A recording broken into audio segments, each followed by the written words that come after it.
Si tu penses que faire des fractions, c'est faire des tractions ou des flexions, cette vidéo est pour toi.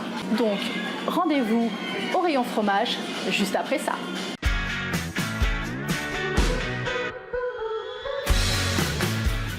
Imagine que tu as un petit creux et que tu as une envie folle de fromage. Tu es prêt à découper ton fromage et là tu entends ta mère te dire « Coupe-moi un bout de fromage s'il te plaît !» Tu lui dis « Ok, pas de souci ».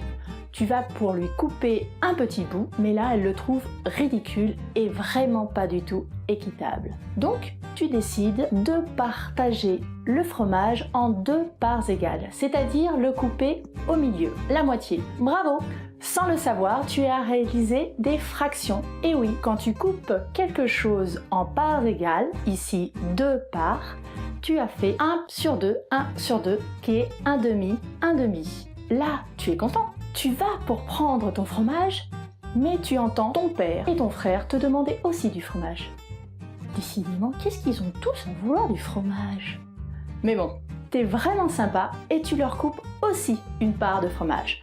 Donc, tu vas prendre les 2 moitiés, les 2/2, 1 sur 2, que tu vas couper encore en 2 pour avoir 4 parts identiques. Chaque personne aura donc une part sur 4, 1 sur 4, qui est aussi appelé un quart.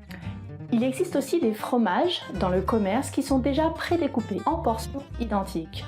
Par exemple, une boîte de vache qui rit contient 8 portions ou 8 parts égales. C'est-à-dire que le fromage a été divisé, coupé, fractionné en 8 parts égales.